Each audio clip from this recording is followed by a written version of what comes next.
पृष्ठ तक भाष्य पूरा हुआ था। उससे आगे 227 पृष्ठों तक हो चुका। 228 पृष्ठ बृहदारण्यक 147 नारायण।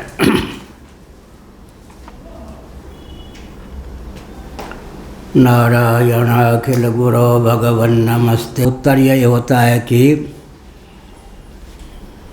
चित्त वृत्ति का निरोध हो जाने पर चित्त ही पुरुष सारूप्य को प्राप्त हो जाता है। पुरुष चित्त सारूप्य को वृत्तिस्थादो गच्छन्ति तामसा।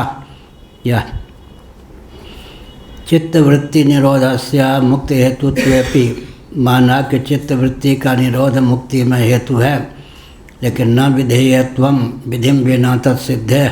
विधेय नहीं है, चित्त वृत्ति का निरोध करना चाहिए, इस प्रकार की विधि प्राप्त नहीं है, क्योंकि विधि के बिना भी चित्त वृत्ति का निरोध सुलभ है। ज्ञानादेव चित्त वृत्ति निरोधस्य सिद्धत्वात् 7वीं टिप्पणी में कैलासाश्रम 7वीं टिप्पणी में है, ज्ञान के द्वारा ही चित्त वृत्ति का निरोध हो जाता है। जिसको हम अनात्मा समझ लेते हैं उसका निरोध हो गया। जिसको हम अनात्मा समझ लेते हैं उसका निरोध हो गया। अब प्रश्न उठता है कि निरोध की क्या आवश्यकता है। सर्वम खलिदम ब्रह्मम, तो बाद सामानाधिकरण से जगत का ब्रह्मत्व सिद्ध है। जैसे मृत्तिकेत्येव सत्यम, घटाधिकारियों के रूप में मृत्तिका उल्लसित है, तो घटादि मिट्टी है, मृत्तिका ही ऐसा कहने पर क्या अर्थ हुआ। नाम रूप का निरसन कर देने पर उपादान कारणता सिद्ध है। कोई भी उपादेय होता है, कार्य होता है, उपादान कारण से निर्मित सामग्री होती है। उपादान को बुद्धि सूक्ष्म बुद्धि के द्वारा पूर्ण रूप से कर्षित कर लें, उपादेय की सिद्धि ही नहीं होती। वाचारम्भणम विकारो नामधेयम मृत्तिकेत्येव सत्यम। और यह भी एक विचित्र तथ्य है।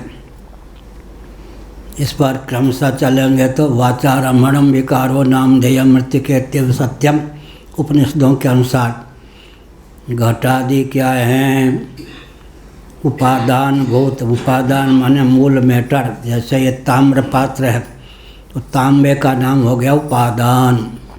उपादान माने वह सामग्री जो उपादेय कार्य के रूप में उल्लसित विलसित हो, जिसे कार्य का रूप प्रदान किया जा सके। अगर सूक्ष्म बुद्धि के द्वारा ताम्र पात्र से ताम्र को पूर्ण रूप से कर्षित कर लेंगे तो फिर नाम ही रह जाएगा लोटा। इसीलिए वाचारम्भणम विकारो नामधेयम मृत्तिकेत्येव सत्यम। मिट्टी के जो कार्य हैं, पृथ्वी के जो कार्य हैं, मिट्टी जब कहते हैं तो व्यष्टि का ज्ञान होता है। पृथ्वी जब कहते हैं तो समष्टि मिट्टी का नाम ही पृथ्वी हो जाता है। मृत्तिकेत्येव सत्यम। मिट्टी की घटाकृति है। मिट्टी को पूर्ण सूक्ष्म बुद्धि के द्वारा कर्षित कर लेंगे तो घट मिट्टी के रूप में शेष रहेगा। अब मिट्टी का मौलिक स्वरूप क्या है। सन्निकट निर्विशेष जल। जल का मौलिक स्वरूप क्या है। सन्निकट निर्विशेष अग्नि। अग्नि का मौलिक स्वरूप क्या है। सन्निकट निर्विशेष वायु। वायु का मौलिक स्वरूप क्या है। सन्निकट निर्विशेष आकाश। आकाश का मौलिक स्वरूप क्या है। सन्निकट निर्विशेष अर्थात सविशेषता का बीज अव्यक्त। और अव्यक्त का मूल स्वरूप क्या है। निर्बीज अव्यक्त का नाम ही आत्मा है। निर्बीज मिट्टी का नाम ही पृथ्वी है। भगवान शंकराचार्य महाराज ने अपने भाष्यों में लिखा। यह क्रम हुआ। गणित का क्रम होता है एक होता है कृषि विज्ञान और एक गणित विज्ञान। ये सब शब्द हमारे जोड़े हुए हैं पुरुषार्थ सम्मत। कुछ गुरुदेव हमारी तोतली बात सुनते थे, एक दिन में 14 घंटे एकांत में सुने। फिर कहते थे कि बोलते हो सब शास्त्र सम्मत, लगता है कि अपनी ओर से ही बोलते हो, सब कुछ शास्त्र सम्मत बोलते हो लेकिन अपने ढंग से ढाल के बोलते हो। हमने संकेत किया। क्या संकेत किया। विचार करके देखें। मिट्टी घट का मौलिक स्वरूप क्या है। मिट्टी समष्टि मिट्टी का नाम है पृथ्वी। पृथ्वी का मौलिक स्वरूप सन्निकट निर्विशेष जल है। जल का मौलिक स्वरूप सन्निकट निर्विशेष अग्नि है। अग्नि का मौलिक स्वरूप सन्निकट निर्विशेष वायु है। वायु का मौलिक स्वरूप सन्निकट निर्विशेष आकाश है। और आकाश का मौलिक स्वरूप आत्म तत्व है। तस्माद् वाय तस्माद् आत्मना आकाशा सम्भूता। कौन सा है? गणित प्रस्थान। आरोहक क्रम से चलेंगे। 5 4 3 2 1 0। 5 गुणों से संपन्न पृथ्वी, 4 गुणों से संपन्न जल। जल में गंध का संसार होता है। भूमिनिष्ठ जल, गंध का संसार जल में होता है। जल स्वतः निर्गंध होता है। कभी कभी कार्य के गुण का कारण में सन्निवेश हो जाता है, उसका नाम हमने रखा संसार। वस्तुतः जल होता है निर्गंध। पृथ्वी में 5 गुण। क्यों? कारण और कारण के गुण कार्य में अनुगत होते हैं। यह सिद्धांत है। कौन सा सिद्धांत है? यह सृष्टि के संबंध। सृष्टि काल में क्या होता है? कारण विद्यमान रहता हुआ कार्य को उत्पन्न कर देता है, और कारण की विद्यमानता रहती है, कार्य भी सिद्ध हो जाता है, अर्थात आत्म तत्व शेष रहता है। फिर ऊपर से चलेंगे तो पृथ्वी, जल, तेज, वायु, आकाश और आत्मा। आकाश में 1 गुण है केवल शब्द। 1 का गुण का कर्षण कर लेंगे तो निर्गुण तत्व, आत्म तत्व। यह क्या है? गणित प्रस्थान। 5 4 3 2 1 0। अब कृषि विज्ञान में बीजावस्था आती है, इसलिए नीचे से पृथ्वी, जल, तेज, वायु, आकाश, अव्यक्त और आत्मा। वो कृषि विज्ञान की प्रक्रिया है, या गणित विज्ञान की प्रक्रिया है। कृषि में बीच में बीजावस्था का सन्निवेश होता है। निर्वेज अव्यक्त का नाम ही आत्म तत्व हो जाता है। तो यहाँ सब निरोध का खंडन नहीं है, लेकिन वेदांता प्रस्थान में निरोध का अर्थ हुआ जिसके अनात्मत्व का विज्ञान हो गया, उसका निरोध हो गया। अब बाद सामानाधिकरण से यह भी नहीं, यह भी नहीं, यह भी नहीं, यह भी नहीं, यह भी नहीं, लेकिन अंत में यह भी पृथ्वी भी आत्म तत्व है, क्योंकि आत्म तत्व की पृथ्वी के रूप में अभिव्यक्ति स्फूर्ति है। जल भी आत्मा से भिन्न नहीं, अग्नि भी आत्मा से भिन्न नहीं, वायु भी आत्मा से भिन्न नहीं, आकाश भी आत्मा से भिन्न नहीं। बौद्धों के यहाँ तो वस्तु के उच्छेद को प्रधान माना गया है। इसका मतलब क्या है? जिसका निरसन करेंगे उसका अस्तित्व नहीं रहेगा, अंत में शून्य ही बचेगा। हमारे यहाँ जब किसी वस्तु को मिथ्या कहते हैं तो मानो उपादान के रूप में उसको सत्य कहना चाहते हैं। या श्री वैष्णव लोग मिथ्या शब्द से चिढ़ते हैं, परंतु ध्यान रखना चाहिए उपनिषद का ही वचन है यह। भगवान शंकराचार्य ने ब्रह्म सत्यम जगन मिथ्या लिखा, लेकिन यह शंकराचार्य का वचन नहीं है। शंकराचार्य का वचन नहीं है। शंकराचार्य ने वचन को उद्धृत किया है। निरालंबोपनिषद, निरालंबोपनिषद का वचन है ब्रह्म सत्यम जगन मिथ्या। जीवो ब्रह्म शुक्रास्योपनिषद का वचन है। इसी से वैष्णव लोग चिढ़ते हैं, ब्रह्म सत्यम जगन मिथ्या जीवो ब्रह्म, जीवो ब्रह्मैव न परः। तो शंकराचार्य का मूल वचन है ही नहीं, उपनिषदों का मूल वचन है। इसलिए शंकराचार्य का खंडन का अर्थ हो जाता उपनिषदों का खंडन। बुरा न मानो होलिए। ब्रह्म सत्यम जगन मिथ्या या निरालंबोपनिषद का वचन है। जीवो ब्रह्म या शुक्र रहस्योपनिषद का वचन है। श्री रामानुजाचार्य महाभाग ने लिखा, लक्षणा जघन्या वृत्ति है।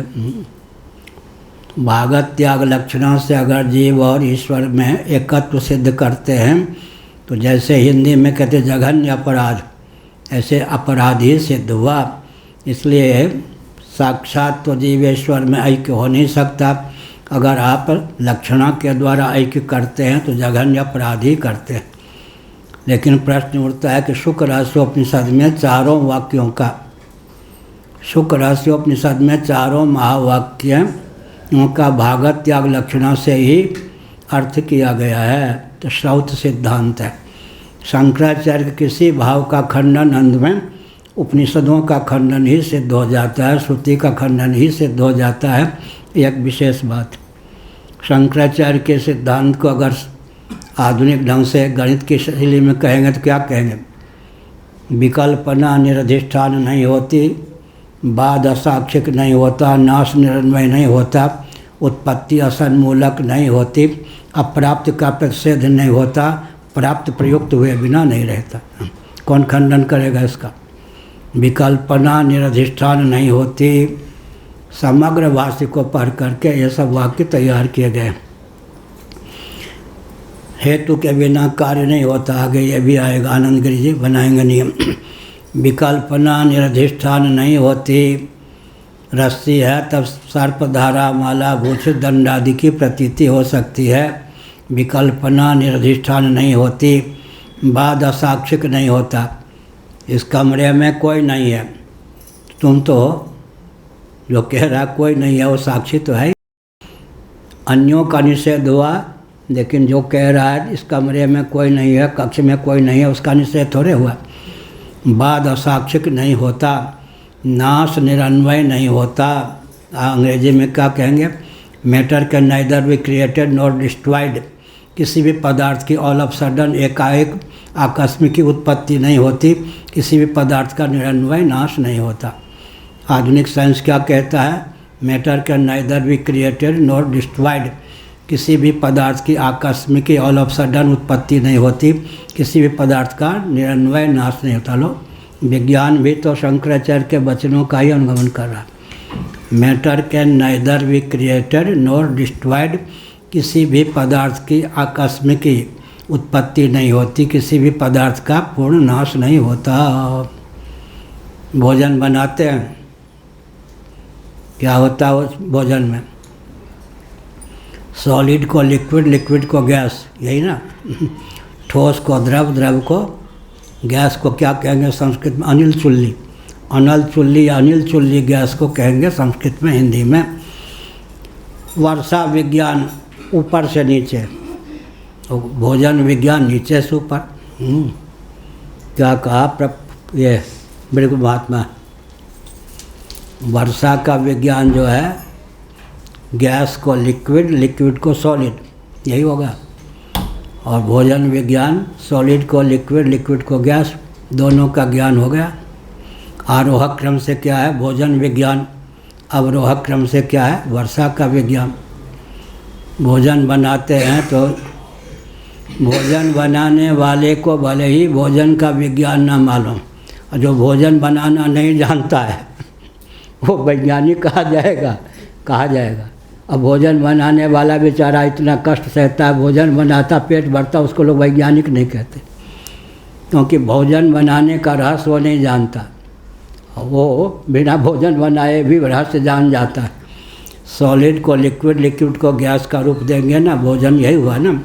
दाल चावल ये सब को और आलू आदि को उबालते उबालते रस का रूप देते हैं, सॉलिड को मुलायम कर देते हैं, रस का रूप देते हैं, सॉलिड को लिक्विड बना दिए, कुछ अंश वाष्प, कुछ अंश जो है गैस बन के चला गया।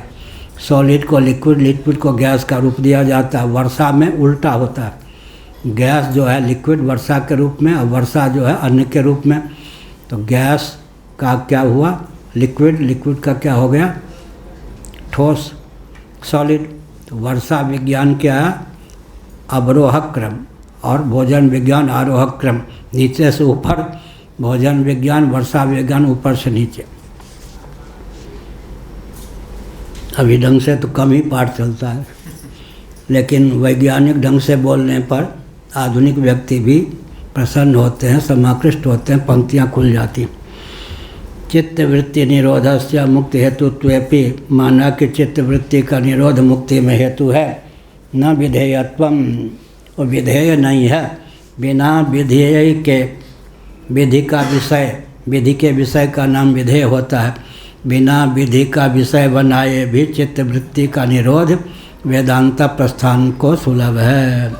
विधि बिना तत्सिद्धे अनन्येति, पहली पंक्ति भाष्य की। अनन्य साधनत्वाच निरोधस्य न यात्मविज्ञान स्मृति संस्थान व्यतिरेकेण चित्तवृत्ति निरोधस्य साधनमस्ति। ये कहा न तावद् यथा कथंचित् निरोधो विधेय सर्वस्यापि तत्संभवात् विधि वैयर्थ्यान्नपि नापि सर्वात्मना तन्निरोधो विधेयो ज्ञानादेव तत्सिद्धेः विद्यानर्थक्यादित्यर्थः। ये जो पुराने टाइप है ना, इतने अक्षर फैले हुए हैं कि ठीक से पढ़ना भी कठिन हो। आजकल तो दूसरे ढंग से यही कहा। न तावद् यथा कथंचित निरोधो विधेय, यथा कथंचित 8वीं टिप्पणी। कादाचित, यथा कथंचित का अर्थ हुआ है कादाचित। न तावद् यथा कथंचित निरोधो विधेय, अर्थात कोई योगी कितना बड़ा हो कभी चित्तवृत्ति का निरोध कर सकता है योगालंबन लेकर, हर समय निरोध ही रहे तो व्यवहार भी ना हो। कादाचित, वेदांतियों के यहाँ तो हर समय निरुद्ध ही है। जिसके अनात्म रूपता को जान लिया फुद के तो और न फुद के तो हर समय निरुद्ध ही है। यह है कादाचित। हर समय तो समाधिस्थ व्यक्ति नहीं रहेगा, समाधि दशा में चित्तवृत्ति का निरोध हो जाएगा। तो निरोध भी कादाचित का है उनके यहाँ, कभी है सदा नहीं है। और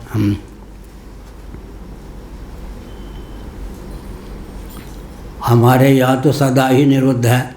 वेदांतियों के यहाँ जिसकी अनात्म रूपता को हम समझ लेते हैं वो सदा निरुद्ध ही है, अर्थात आत्मा में सदा अप्राप्त ही है। अजातवाद बहुत कठिन है लेकिन सुगम भी है।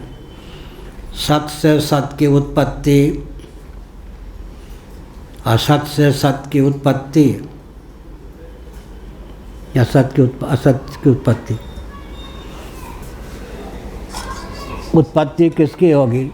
सत की उत्पत्ति होगी या असत की उत्पत्ति होगी या सत की उत्पत्ति होगी?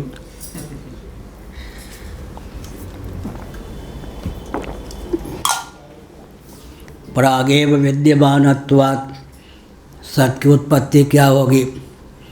असत्व भावात्मक है, उसकी उत्पत्ति क्या होगी?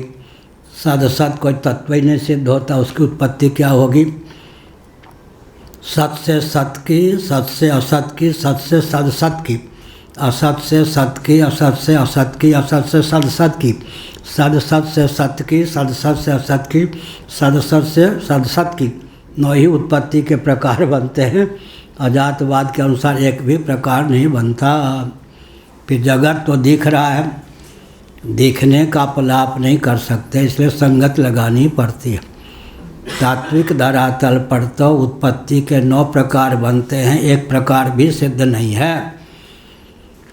लेकिन जगत दिख रहा है, कोई वस्तु दिखे तो संगत लगानी पड़ेगी। कुछ लोग कहते हैं रस्सी में सर्प दिखा, तो कुछ लोग कहते हैं कहीं ना कहीं जो सर्प है वो यहाँ दिख गया, भ्रम है वहाँ दिखना। यहाँ सीपी में चांदी दिखी, चांदी कहीं ना कहीं है, उसको सम्मुख देश में सीपी में देखना वो भी सत्य है उनके यहाँ।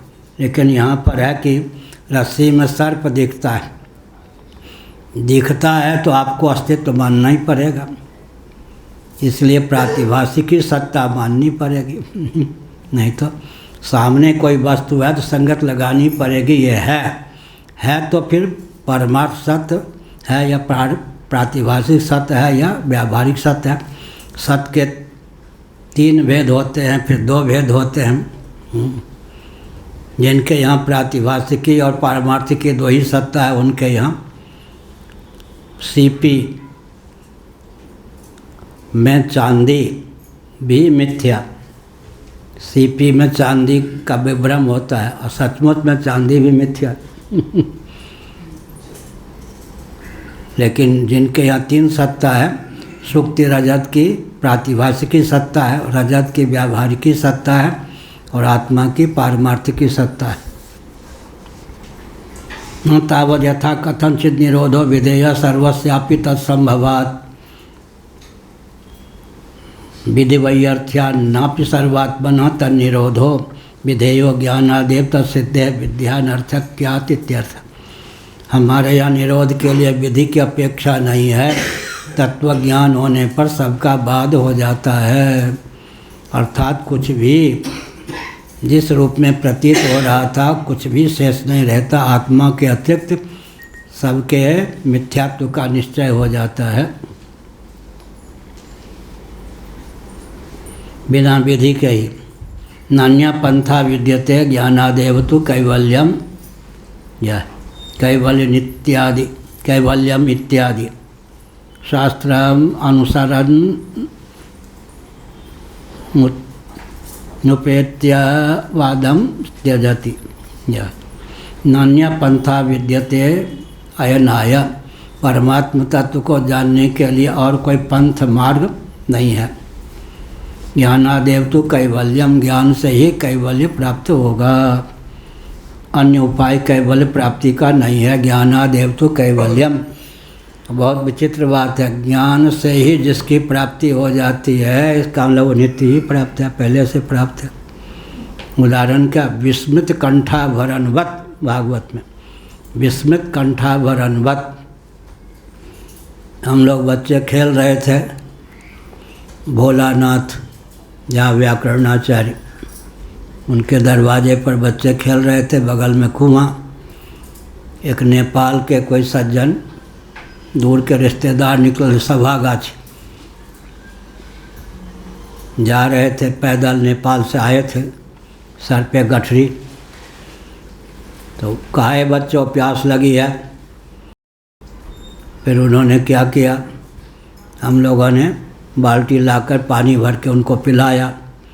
पीने के बाद वो 1-2 किलोमीटर आगे गए, उनको हुआ कि गठरी तो वहीं छोड़ आए थे, गठरी सर पे ही थी। आ गए, वो गठरी कहाँ गई, गठरी कहाँ गई, हम लोग समझ, गठरी तो सर पर है।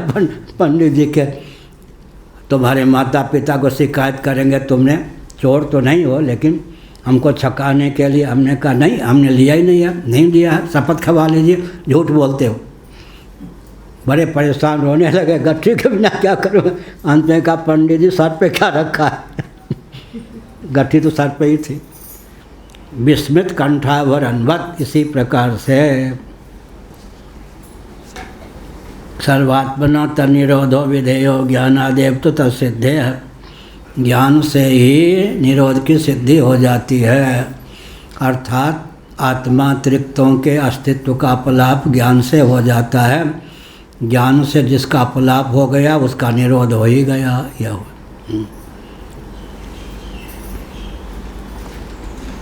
एक पूज्य गुरुदेव कोयल घाटी, उन दिनों वृक्ष के कोटर में ही महाराज बैठ के रहते थे, गंगा तट पर कोयल घाटी है। हम वहाँ गए हैं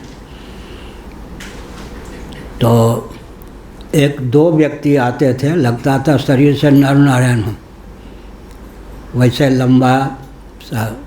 किसी ने उनको कहीं आश्रम आदि में देखा भी नहीं था। कुछ गुरुदेव प्रवचन करते थे उन दिनों, अब वृक्ष के कोटर में ही रात में सो जाते थे। वो दोनों व्यक्ति आते, महाराज दर्शन करके बहुत मुग्ध होते, वो भी महाराज का प्रवचन सुनते, फिर कहाँ चले जाते, कुछ नहीं। सभी श्रोता चले गए। फिर उन्होंने पूछा एक दिन, महाराज हरा भरा जो संसार है इसको कहाँ ला के रख देंगे, आप लोग मिथ्या मिथ्या कहते हैं। उन्होंने कहा कहीं तोड़ने फोड़ने की आवश्यकता नहीं है, जो वस्तु जैसी है जहाँ है वैसी ही रहेगी, वहीं रहेगी। केवल ज्ञान मात्र से उनके मिथ्यात्व का निश्चय हो जाता है। वेदांत प्रस्थान में जिसको हम मिथ्या कहते हैं उसको शाश्वत जीवन प्रदान करते हैं, अधिष्ठान या उपादान के रूप में सत्य ही मानते हैं। इसीलिए अस्तित्व का उच्छेद अपलाप बौद्धों के यहाँ, हमारे यहाँ तो किसी भी वस्तु के मिथ्यात्व का अर्थ होता है उसे उपादान या अधिष्ठान के रूप में शाश्वत जीवन प्रदान करना। सर्वस्यापि तत्संभवात् विधिवैयर्थ्यान्नापि सर्वात्मनः तन्निरोधः। विधि की व्यर्थता होने पर भी सर्वात बना उसका तन्निरोध हो। विधेय ज्ञान से ही उसका निरोध हो जाता है। ज्ञानादेव तत्सिद्धे विद्यानर्थक क्या इत्यर्थ। जब ज्ञान से सिद्ध ही हो गई तो विधि की आवश्यकता क्या। बहुत बढ़िया है वचन। जिसकी सिद्धि ज्ञान से ही हो जाए उसके लिए विधि की अपेक्षा क्या है। अत्यंत अप्राप्त में विधि की प्रसक्ति होती है। ज्ञान से ही उसकी सिद्धि हो गई, इसलिए विधि की अपेक्षा नहीं। नान्या पंथा विद्यते अयनाय, और कोई पंथ मार्ग चारा उपाय नहीं है।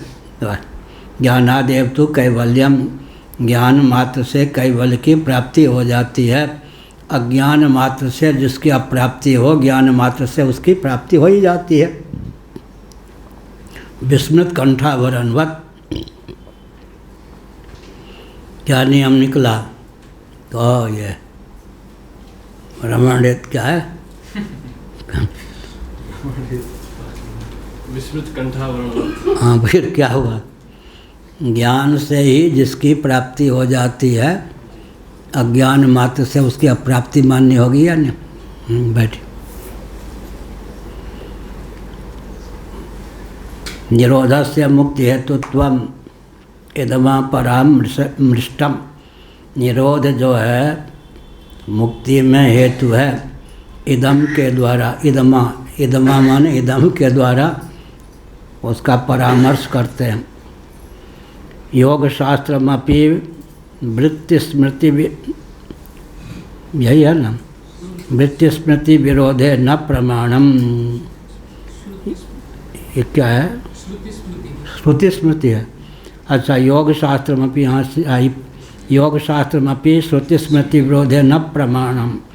योग शास्त्र ही क्यों न हो, अगर श्रुति और स्मृति के विरुद्ध कोई वचन उसमें है तो प्रमाण नहीं है। श्रुति स्मृति की सीमा में ही अगर योग शास्त्र कुछ कहता है तो प्रमाण है। 11वीं टिप्पणी में सती, कदाचित योग शास्त्र भी श्रुति स्मृति के विरुद्ध कोई अपलाप करे उसका निरसन हो जाएगा, अर्थात उसका प्रामाणिक स्वीकार नहीं होगा। एतेन योगा प्रत्युक्ता इति न्यायात इति भावः। एतेन 12वीं टिप्पणी, एतेन कपिल मत निराशेन पातंजल मतम निरस्तम वेदितव्यम। सांख्याचार्य कपिल मुनि के मंतव्य का, वचन का, उनके सिद्धांत का निराकरण करने के बाद बादरायणाचार्य ब्रह्मसूत्र में उन्होंने लिखा, इसी से योग का भी निराकरण हो गया।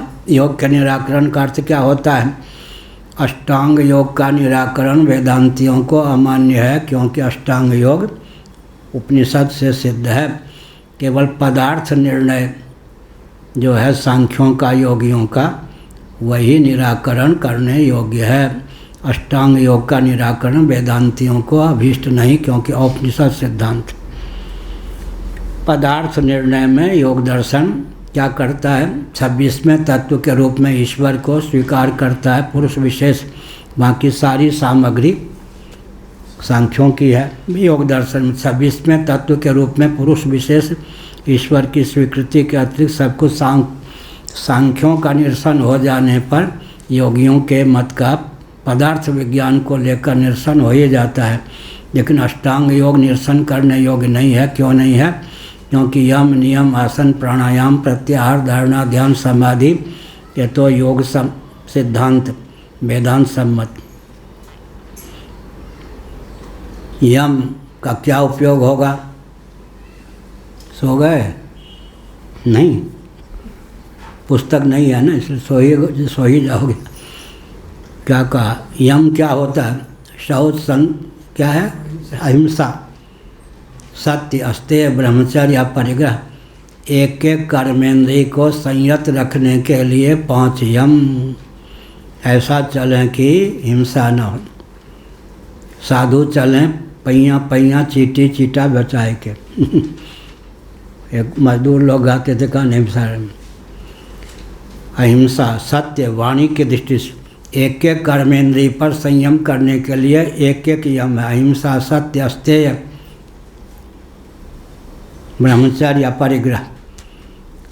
और एक एक ज्ञानेंद्रिय पर संयम करने के लिए क्या है 5 नियम, शौच, संतोष, तपस्वाध्याय, ईश्वर प्रणिधान। यम और नियम में नी हटा दें तो यम दोनों रह जाते ना, इसलिए यम और नियम की विभाजक रेखा बहुत कठिन है। केवल योग दर्शन और विष्णु पुराण में 5 यम 5 नियम का उल्लेख, अन्यत्र यम और नियम की विशेषता है ना, यम हटा दें तो नियम भी नहीं रहेगा। लेकिन विष्णु पुराण और योग दर्शन की एक रूपता है, 5 ही यम क्यों, 5 ही नियम क्यों? इसका उत्तर क्या होगा? पंच कर्मेंद्रियों पर संयम प्राप्त करने के लिए 5 यम हैं, पंच ज्ञानेंद्रियों पर संयम प्राप्त करने के लिए 5 नियम। योग षडंग योग भी होता है उपनिषदों में, आसन, प्राणायाम, प्रत्याहार, धारणा, ध्यान, समाधि। यम नियम आधारशिला है। आजकल जो योग होता है आसन से शुरू होता है, यम नियम की उपेक्षा कर देते हैं बाबा रामदेव आदि, क्योंकि यम नियम की जटिल घाटी है। तो व्यापार तंत्र का सन्निवेश अध्यात्म जगत में भी हो गया। क्या क्या हुआ है? वर्ण वेश विधि निरपेक्ष हो गया कर्मकांड, तारक न होके मारक हो गया कर्मकांड। बाबाओं ने, अवसरवादी व्यापारियों ने कर्मकांड को मारक बना दिया। वर्ण विधि और वेश निरपेक्ष। अब पेंट पहन के भी हवन कीजिए, कुछ क्या है, सब करते ही। नेपाल में तो चुस्त पैजामा या क्या पहन के सब काम करते हैं, कहते हैं ये तो भारतीय वेशभूषा है, सनातन वेशभूषा है। कोई फल नहीं मिलेगा। कल हमने कहा था गले में फांस के जो वस्त्र पहना जाए, अब पाँव में फांस के 1000 बार वो धो अशुद्धि रहेगा। अंडरवियर है, बनियान है, सब अशुद्ध ही रहेंगे। इसलिए यम नियम निरपेक्ष हो गया आजकल योग, साधन चतुष्टय निरपेक्ष हो गया वेदांत, वर्ण विधि वेश निरपेक्ष हो गया कर्मकांड, वैराग्य विवेक निरपेक्ष हो गया उपासना कांड। सब मारक बना दिए।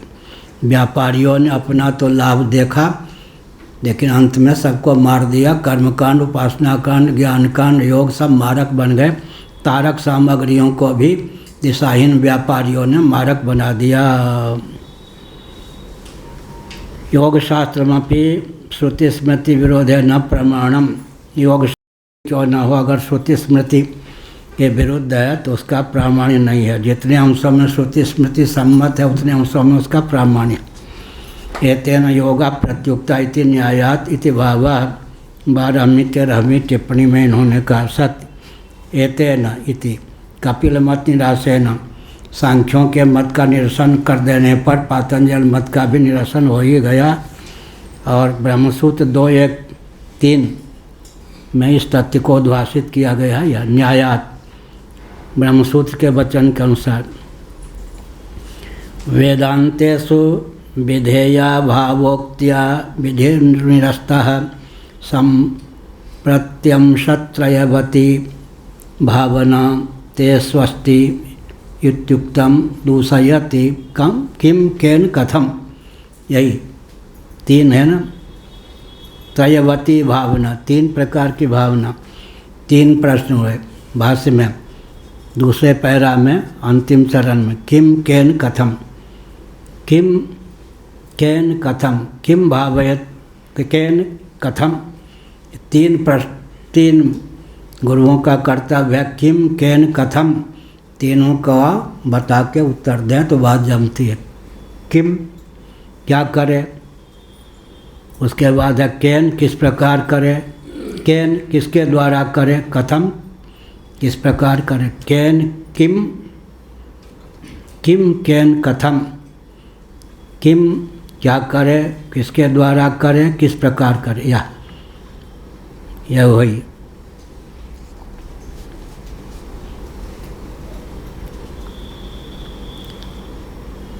त्रयीवती भावना, यही है किम केन कथम। इससे क्या होता है, पूर्ण विज्ञान प्राप्त होता है। आकांक्षति, आकांक्षा की निवृत्ति हो जाती। तदेव स्फुटम युतुम उक्तम अनुवदति, उसी को स्फुट रीति से बताने की भावना से प्राप्त प्रकरण में जो सामग्री है उसका अनुवाद करते हैं। यदुक्तम यत्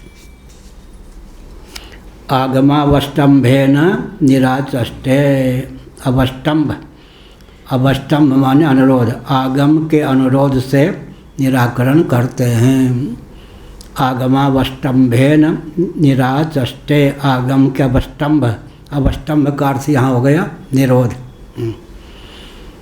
अवष्टम्भ तमोगुण के लिए भी, तमोगुण क्या है? अवष्टम्भात्मक है। रजोगुण क्या है? उपष्टम्भात्मक है। सत्वगुण क्या है? उद्योतष्टम्भात्मक है। क्या हुआ? तमोगुण जब चल रहा है ना, अवष्टम्भात्मक है निरोध, रजोगुण उपष्टम्भात्मक है। पूज्य गुरुदेव के दोनों शब्द। सत्वगुण को प्रकाशात्मक बनाया कहा गया है, तो उसी को हम एक हिंदी बना दी उद्योतष्टम्भात्मक, उसी शैली में। अवष्टम्भात्मक, उपष्टम्भात्मक, उद्योतष्टम्भात्मक। हाँ बोलो जी। हाँ बढ़िया। अवष्टम्भात्मक, उपष्टम्भात्मक और उद्योतष्टम्भात्मक। उद्योतष्टम्भात्मक शब्द बनाया गया। प्रकाश प्रवृत्ति मोह, सत्वगुण प्रकाश। तमोगुण है अवष्टम्भात्मक निरोध, अवष्टम्भ। रजोगुण है उपष्टम्भ गति प्रवृत्ति। सत्वगुण है उद्योतष्टम्भात्मक। ऊपर से लेंगे तो प्रकाश प्रवृत्ति मोह, अवष्टम्भ निरोध। ठीक है। दीपक जलाते हैं तो पात्र चाहिए या नहीं?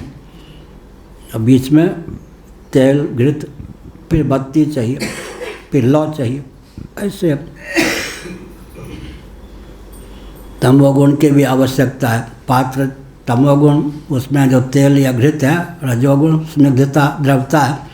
बत्ती सत्वगुण, लौ लगा दिए तो शुद्ध सत्वगुण। ऐसा तीनों के द्वारा, इसीलिए तीनों का उपयोग हो गया। पात्र भी चाहिए, स्निग्धता तेल भी चाहिए, घृत भी चाहिए, बत्ती भी चाहिए। अंत में सब सार्थक तब हो जाओ, लौ हो, वो शुद्ध सत्व का द्योतक। तमोगुण अवष्टम्भात्मक है निरोध, रजोगुण उपष्टम्भात्मक है, सत्वगुण उद्योतष्टम्भात्मक है। खद्योत के समान उद्योतष्टम्भात्मक है।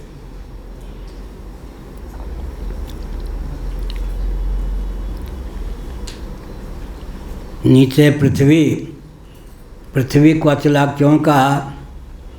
इस पर आधुनिक लोग आपत्ति करते हैं। समझना, जिन शास्त्रों ने पृथ्वी को अचला कहा है, अचला माने पृथ्वी, उन शास्त्रों ने पृथ्वी को ही उत्पत्ति का वर्णन भी किया है।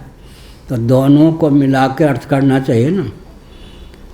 जो उत्पन्न होने वाली वस्तु है, उत्पत्ति जिसकी होती है, वो सर्वथा अचल हो सकती है क्या? जब पृथ्वी की उत्पत्ति का वर्णन भी शास्त्रों में है, पृथ्वी को अचला भी कहा गया है, तो दोनों को मिलाकर अर्थ करना चाहिए, आक्षेप करना चाहिए। क्या करना चाहिए? मिला के करना चाहिए। नीचे पृथ्वी, ऊपर आकाश। वेदांत प्रस्थान, सांख्य प्रस्थान, योग प्रस्थान में तो आकाश भी कार्य है या नहीं? और न्याय वैशेषिकों के यहाँ कार्य नहीं है। अब ब्रेन हेमरेज मोल लेना हो तो क्या करना चाहिए? आकाश की उत्पत्ति नहीं हुई थी तो क्या था? अवकाश प्रथा या नहीं, पागल हो ही जाएंगे। भगवान के ही बस की बात है क्या? आकाश जब नहीं उत्पन्न हुआ था तब बस ब्रेन हेमरेज हो ही जाएगा, पागल हो जाएंगे। क्यों? क्या नाम है? अच्छा, भूषण, चंद्रभूषण पाठक की। आकाश जब नहीं था उत्पन्न तब क्या था? अवकाश प्रधान है आकाश, तो कुछ खाली ही नहीं था, तो ब्रेन हेमरेज हो जाएगा। तो भगवान ही के बस की बात। आकाश को भी उत्पन्न करते हैं, इसलिए ऊपर आकाश स्थिर है ना। अपेक्षित स्थिरता किसमें है? पृथ्वी में। तब तीन जो गतिशील हैं, जल तेज वायु, इनको साधने के लिए नीचे स्थिर चाहिए, वो है पृथ्वी। ऊपर क्या चाहिए? आकाश। अब बात हो गई है ना। जल तेज और वायु ये चल हैं या नहीं? इनको साधने के लिए नीचे भी अचल चाहिए, ऊपर भी अचल चाहिए। आकाश, आकाशे बलाका वेदांत परिभाषा। आकाश भी परिच्छिन्न है, क्योंकि जो उत्पन्न होता है परिच्छिन्न होता है। आकाश भी परिच्छिन्न है, उत्पन्न होता है वेदांतियों के यहाँ, सांख्यों के यहाँ। आकाशे बलाका वेदांत परिभाषा आदि में शास्त्रार्थ है। बलाका बगुलों की पंक्ति, बगुला। इसका अर्थ क्या हुआ? ऊपर आकाश बहुत स्थिर है, नीचे पृथ्वी स्थिर है। स्थिर के सहारे ही चल होते हैं। चंचल कौन हो गए? जल, तेज, वायु। ऊपर आकाश स्थिर न हो, नीचे पृथ्वी स्थिर न हो, तीनों चंचल जो है इनकी गति कम, इसलिए पृथ्वी को अचला कहा गया। ठीक कहा गया ना?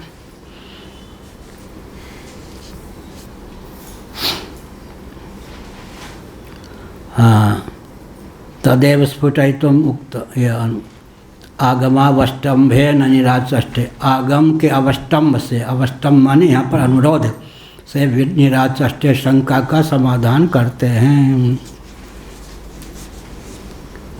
आगम अतीन्द्रिय विषय का प्रतिपादन किससे हो सकता है? शास्त्र के द्वारा ही हो सकता है। अतीन्द्रिय विषय का जो प्रतिपादन है शास्त्र के द्वारा ही हो सकता है। या उसमें शास्त्रार्थ है, आगे आएगा ही। धर्म भव्य भाव्य अनुष्ठेय है, तो धर्म में शास्त्रिक समधिगम्य हो या तो मान लिया, लेकिन ब्रह्म तो सिद्ध तत्व है। शास्त्रिक समधिगम्य वेद ब्रह्म को क्यों माने? यह पूर्व पक्ष उपस्थित होता है। इसका उत्तर क्या है? कल से भाई अच्छा घड़ी है, वो 11 बजे है ना। धर्म शास्त्रिक समधिगम्य है, लेकिन ब्रह्म क्यों शास्त्रिक समधिगम्य है? वेदादि शास्त्र के द्वारा, शास्त्रों के द्वारा ही ब्रह्म का ज्ञान हो सकता है। तो पूर्व पक्ष प्राप्त होता है कि धर्म तो अनुष्ठेय है, भाव्य है, भव्य है, वह तो शास्त्र के द्वारा ही। भाई बहन का विवाह अवैध क्यों? शास्त्र विरुद्ध है, इसलिए शास्त्रिक समधिगम्य। स्वर्ग कामो यजेत, स्वर्ग की इच्छा है तो याग कीजिए, ये शास्त्रिक समधिगम। स्वर्ग है साध्य, याग है साधन, ये कोई प्रत्यक्षादि प्रमाण के द्वारा निर्धारित नहीं कर सकते। इसीलिए धर्म तो हो गया शास्त्रिक समधिगम्य। ब्रह्म जो है सिद्ध पदार्थ, धर्म क्या है? भूत न भव्य, भव्य मान अनुष्ठेय, भव्य भाव्य अनुष्ठेय साध्य, ये पर्यायवाचक है। धर्म भव्य है, भाव्य है, अनुष्ठेय है, साध्य है, लेकिन धर्म के समान तो ब्रह्म नहीं है। ब्रह्म तो सिद्ध तत्व है, तब शास्त्रिक समधिगम्य ब्रह्म क्यों है? इसका उत्तर क्या होगा? मान ब्रह्म सिद्ध तत्व है, लेकिन अविधा वृत्ति से शब्द प्रवृत्ति के हेतु से अतिक्रांत है। क्या?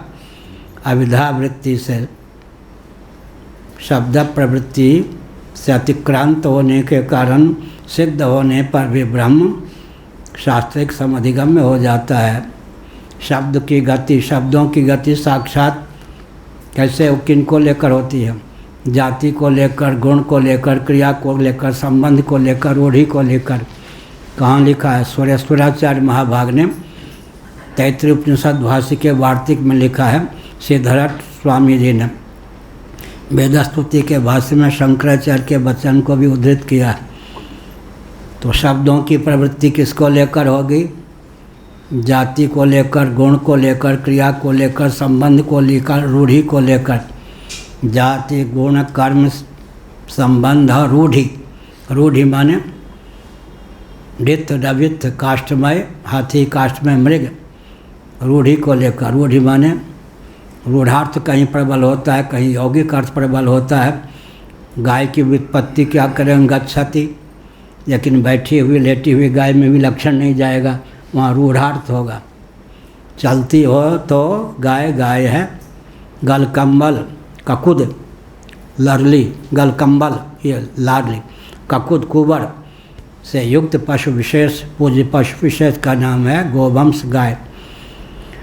बैठी है तो अभी गाय कहेंगे, रूढ़ार्थ यहाँ हो गया। और यौगिक अर्थ से काम नहीं चलेगा, रूढ़ार्थ यहाँ हो गया। ऐसे ब्राह्मण कहेंगे, मान लो कोई ब्रह्म को नहीं जानता, ये सब भाई खेल मत करो। प्रधानमंत्री आदि के यहाँ आते तो 4 बार चेकिंग होती, उससे भी ऊंचा स्थान है। आजकल तो कर्ण पिशाची सबके पास, इसका नाम है कर्ण पिशाची। संप्रत्यम, आजकल तो बच्चों को ये उपद्रव करने से, इनको लाड़ प्यार करने में समय ना जाए, मोबाइल पकड़ा देते, जीवनी खराब कर देते, उनकी आँख भी खराब हो जाती, मस्तिष्क खराब हो जाती। बच्चों को पकड़ा देते हैं ताकि वो इसी में लगा रहे, बच्चों का जीवन भी खिलवाड़ हो गया। संप्रति अंशत्रयवती भावना हो गया। आगमावष्टम्भे न, आगम के अनुरोध से निराचष्टे। आगम के अनुरोध क्यों कहा?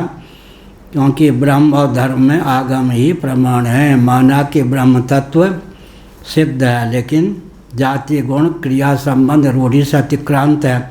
श्यामलाल की श्यामा गाय श्याम सुंदर के खेत में सुबह से हरी हरी घास चल रही है। इस वाक्य में शब्दों की प्रवृत्ति हुई जाति गुण क्रिया संबंध रूढ़ि को लेकर। कौन सा वाक्य हुआ? श्यामलाल की श्यामा गाय श्याम सुंदर के खेत में सुबह से हरी हरी घास चल रही है। क्या वाक्य हुआ? श्यामलाल की श्यामा गाय श्याम सुंदर के खेत में सुबह से हरी हरी घास चल रही है। इस वाक्य की प्रवृत्ति में जाति गोजाति, जाति गुण श्यामा, जाति गुण क्रिया चल रही है। संबंध श्यामलाल की, जाति गुण क्रिया संबंध, और रूढ़ि गो, जाति गुण क्रिया संबंध रूढ़ि को लेकर शब्दों की प्रवृत्ति हुई है। इसलिए कहा विधि मंत्रेण वाक्यर्थ ज्ञाने प्रवृत्ति योगाद वैधमेव ज्ञानम सर्वाकांक्षा निवर्तकम इत्याशंक्या न चेति। विधि मंत्रेण वाक्यार्थ ज्ञाने प्रवृत्ति योगात। अब कहते हैं विधि के बिना ही वाक्यार्थ का ज्ञान होने पर प्रवृत्ति की सिद्धि ही नहीं होगी। वैधमेव ज्ञानम सर्वाकांक्षा निवर्तकम। जो विधि सम्मत ज्ञान है वही सब प्रकार की आकांक्षा को निवृत्त करने वाला हो सकता है। इस प्रकार पूर्व पक्ष प्राप्त हुआ। न चेति। इन सब ग्रंथों की विशेषता क्या है? भाष्यकार सूत्रकार ने शब्द लिखा, भाष्यकार ने भाष्य किया। आजकल जो लेक्चर होता है ना दर्शन शास्त्र आदि पर, उसमें तो अज्ञान को छिपा लो, कुछ भी कह दो। यहाँ तो एक एक शब्द पर विचार होता है। इसके बाद यह शब्द क्यों कहा गया, वो इस वाक्य के बाद यह वाक्य क्यों आया, इस पैरे के बाद यह पैरा क्यों आया, यह शब्द ना होता तो क्या कमी हो जाती वाक्य रचना में। एक एक शब्द पर विचार होता है। इस विधा से जो प्राचीन प्रथा से अध्ययन है वो अध्ययन ठोस होता है। और लेक्चर के माध्यम से आजकल विश्वविद्यालय में दर्शन पढ़ाया जाता, कुछ नहीं समझ में। वो तो क्या है, गमला में जो विविध पुष्प होते हैं, इसलिए इस ढंग से एक एक शब्द पर विचार होता है, तब ठोस ज्ञान होता है। विधि मंत्रेण वाक्यार्थ ज्ञान प्रवृत्ति होगा। विधि के बिना ही अगर वाक्यार्थ ज्ञान होगा तो प्रवृत्ति की असिद्धि होगी। वैधमेव ज्ञानम सर्वाकांक्षा निवर्तकम। विधि सम्मत जो ज्ञान है, विधि के द्वारा प्राप्त जो ज्ञान है, सब प्रकार की आकांक्षा को निवृत्त करने में वही समर्थ है। न चेति कहकर इसका उत्तर दिया। कहाँ? भाष्य की पहली पंक्ति 229। न च वाक्यार्थ विज्ञाने विधि प्रयुक्त प्रवर्तते विद्यानंतर प्रयुक्त च अनवस्था दोषमेवो च न चैकमेवा द्वितीयं ब्रह्म इत्यादि वाक्येषु विधिरवगम्यते। एकमेवा द्वितीयम आदि में तो सिद्ध तत्व का प्रतिपादक है, इसलिए हम विधि की कोई आवश्यकता ही नहीं है। एकम एव अद्वितीयम, एकमेवा द्वितीयम ब्रह्म। एकम क्यों कहा गया, एव क्यों कहा गया, अद्वितीयम क्यों कहा गया। अद्वितीयम विजातीय भेद रहित, एव सजातीय भेद रहित, एकम स्वगत भेद रहित। एकम एव अद्वितीयम, एकमेवाद्वितीयम ब्रह्म। सदैव सौम्यदमग्रमासीत एकमेवाद्वितीयम, एकम एव अद्वितीयम। एकम माने अद्वितीयम से लेंगे, अद्वितीयम माने विजातीय भेद रहित, एव माने सजातीय भेद रहित, एकम माने स्वगत भेद रहित। कहीं कहीं एव का अर्थ हो जाता है स्वगत, एकम का हो जाता है सजातीय, अद्वितीयम का अर्थ दोनों जगह होता है विजातीय। अवयव को लेकर स्वगत भेद की प्राप्ति होती है, सादृश्य को लेकर सजातीय भेद की प्राप्ति होती है, विसदृश को लेकर विजातीय भेद की प्राप्ति होती है। स्वगत सजातीय हो जाता है, स्वजातीय विजातीय हो जाता है। कोई उदाहरण है, बट का कोई फल ले लीजिए, उसके अंदर जितने बीज हैं उनमें क्या संबंध हो गया, स्वगत भेद संपन्न। बट का जो फल हुआ है ना, उसके अंदर जितने बीज हैं स्वगत भेद, उसको लेकर बट का फल क्या हो गया, स्वगत भेद संपन्न, पीपल बट है। और एक एक जो बीज हैं वो भूमि के योग से एक एक वृक्ष बन जाएंगे, उनमें सजातीय भेद हो गया। और अंत में गोंद लग जाए तो विजाति, विजाति के मूल में सजाति, सजाति के मूल में स्वगत। एक बट फल है, बट का फल है, उसके अंदर जितने बीज हैं, पहले तो एक ही अवयव थे यानी स्वगत भेद संपन्न, एक एक बट बीज से एक एक वृक्ष निकल आया, सजाति हो गए, उनमें गोंद निकल आया विजाति।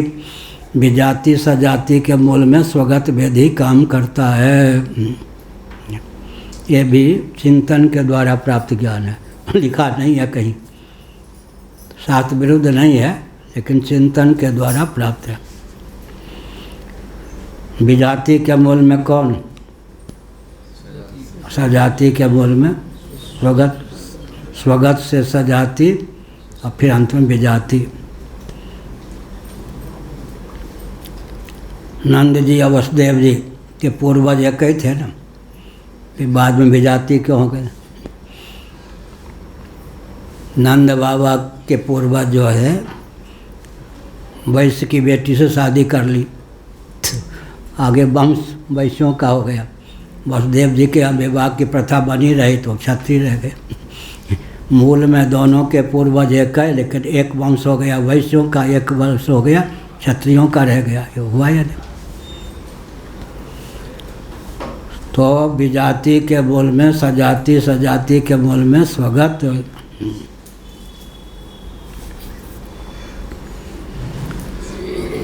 पहले कौन थे, श्रीमन नारायण, उनके नाभि कमल से कौन उत्पन्न हुए, ब्रह्मा जी। ब्रह्मा जी ने क्या किया, योग बल से स्वयं को मन शत्रुपा के रूप में व्यक्त किया। शत्रुपा ने क्या कर दिया, योग बल से स्वयं को 84 लाख योनियों में संभावित स्त्रियों के रूप में व्यक्त कर दिया।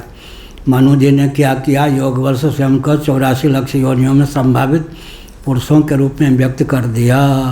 सबके पूर्वज कौन हो गए, श्रीमन नारायण।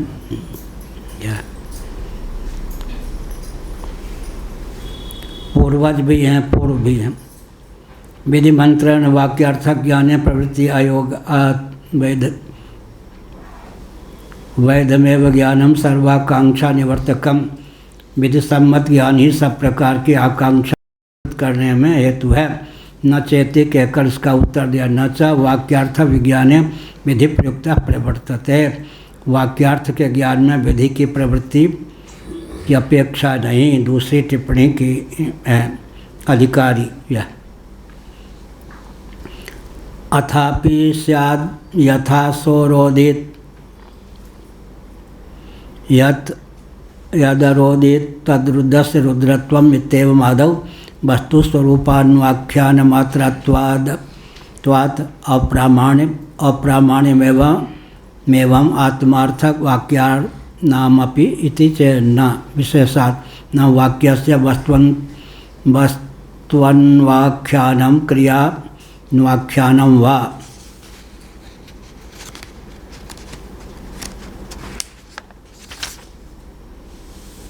प्रामाण्य या यही न नयर्थम स्पष्टयति न वाक्यस्य इति विशेषम व्याचष्टे किम तर्हि तस्य प्रामाण्य प्रयोजकत्वमन्वय व्यतिरेकाभ्याम दर्शयति। अभी आएंगे शंका कर कीर्तन करा दें। अच्छा ये आज नहीं डाला है क्या? वो डालते थे है? अच्छा ठीक है। रहा था 229 30 29 है आप तो। विधिमंतरेण वाक्यार्थ ज्ञाने प्रवृत्ति अयोगात् वैधमेव ज्ञानम सर्वाकांक्षा निवर्तकम इत्याशंक्या।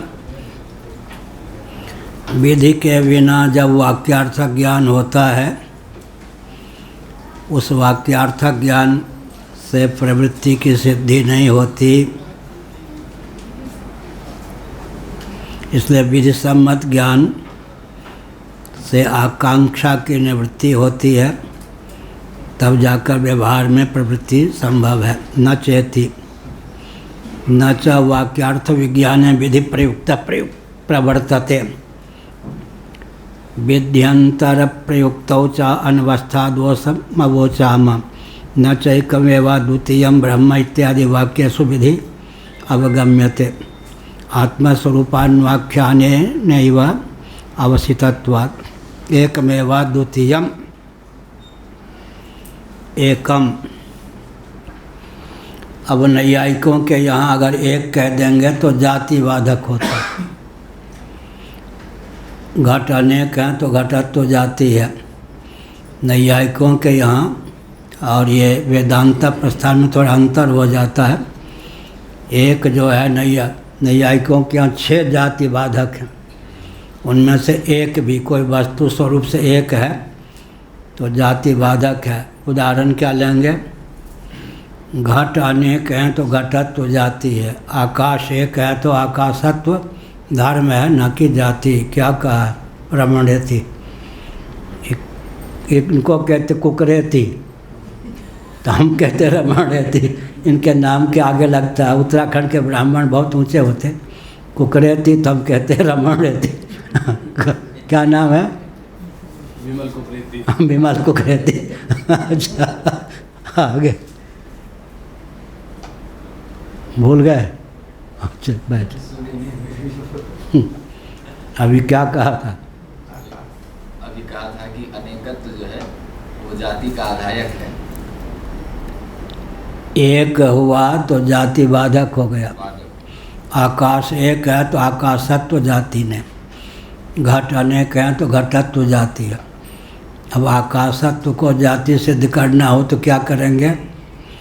ब्रह्मांड भेद से आकाश में भेद मानकर आकाशत्व को फिर धर्म न कह के जाति कह दें। कुछ गुरुदेव ने ऐसा लिखा है। क्या? एक जो हुआ जातिवादक, अनेकों में अनुगत जाति, एक कह दिया तो जातिवादक है, इसलिए आकाशत्व धर्म है न कि जाति। लेकिन आकाशत्व को जाति सिद्ध करना हो तो ब्रह्मांड भेद से या एक ही में भावाकाश, गुणाकाश, चित्ताकाश ये सब भेद कर दें तो आकाशत्व जाति भी है। तो धर्म को जाति बनाने की क्या विधा हो गई? कुकरेती जी बोलो। हाँ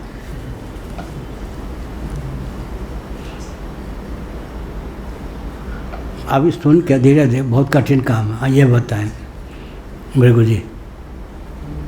अच्छा अभी तो बताया था, भूल गए, भूख लगी होगी। आकाशत्व, चूँकि आकाश एक है तो आकाशत्व धर्म है न कि जाति। लेकिन अनंत कोटि ब्रह्मांड या असंख्य ब्रह्मांड जब कहते हैं, ब्रह्मांड भेद से कहीं आकाश में भेद मान लें तो आकाशत्व को भी जाति कह देंगे, नहीं तो आकाशत्व धर्म है न कि जाति। अथवा हमने कहा योग वासिष्ठ के दृष्टि से भूताकाश, भावाकाश, चित्ताकाश, चिदाकाश, इस दृष्टि से विचार करें तो आकाश में भेद हो गया। भूताकाश, भावाकाश, चित्ताकाश, चिदाकाश, इस प्रकार अगर भेद कर देंगे तो आकाशत्व तो फिर क्या है? जाति है। हाँ, धर्म को जाति बना सकते या नहीं? भेदोपचार बोल सकते हैं इसको। हाँ, भेदोपचार बोल सकते हैं इसको। भेदोपचार किसमें? धर्म को जाति बनाने की जो विधा है उसको भेदोपचार बोल सकते हैं। उपचारित उपचार माने उपचारित होगा, वास्तव में नहीं होगा। कौन? भूताकाश, घटाकाश और चिदाकाश, वहाँ तो वास्तविक हो जाएगा। और यहाँ पर अब अनेक आकाश मान लिया ब्रह्मांड भेद से, या एक ही ब्रह्मांड में, या अवान्तर भेद मान लिया आकाश में, तो आकाशत्व को फिर जाति कहेंगे नहीं। तो आकाश एक है, आकाशत्व धर्म है।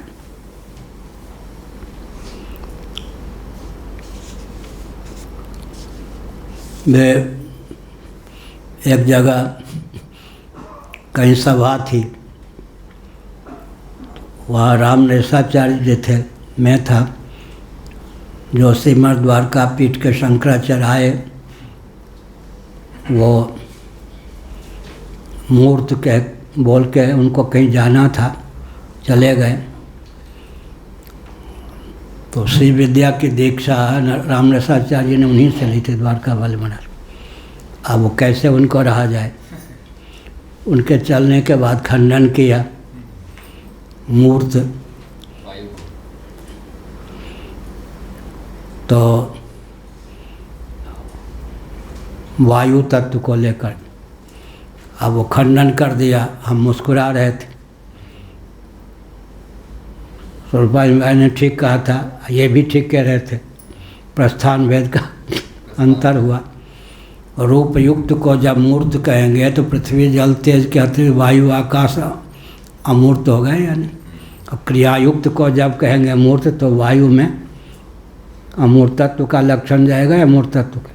मूर्तत्व का। और रूप युक्त को वेदांती कहते हैं मूर्त।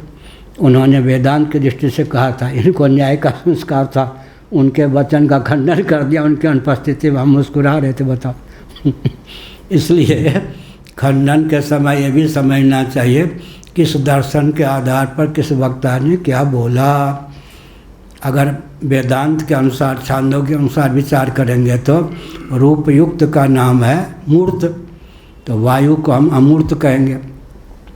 क्रियायुक्त का नाम है जब मूर्त, तब वायु को अमूर्त कहेंगे। तो मूर्त कहने वाले भी मूर्ख थोड़े सिद्ध हुए, अमूर्त कहने वाले मूर्ख सिद्ध नहीं हुए। लेकिन दोनों का ज्ञान नहीं है तो एक दूसरे पे कटाक्ष कर देते हैं।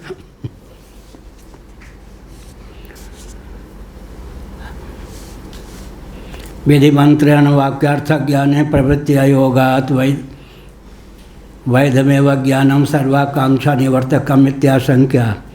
यथा कर्म कांडे स्वाध्याय विधे अर्थावबोध पर्यंतत्वेन ज्योतिष्ठोमादि विध्यर्थ ज्ञाने विध्यंतरम नापेक्षते तथा ज्ञान कांडे भी स्यात् इत्यर्थ अभिप्राय हुआ। स्वाध्यायोध्येतव्यः। यहाँ स्वाध्याय का अर्थ क्या हुआ? स्व अध्याय, अपनी शाखा के वेद का नाम है स्वाध्याय। स्वाध्यायोध्येतव्य में स्वाध्याय शब्द क्या हुआ? पारिभाषिक, अपनी शाखा के वेद का नाम हो गया स्वाध्याय। 1180 वेद की शाखाएँ थीं। कितनी? कहाँ लिखा है? मुक्तिकोपनिषद। 1180 वेद की शाखाएँ थीं। उपनिषदों की संख्या भी 1180 होनी चाहिए।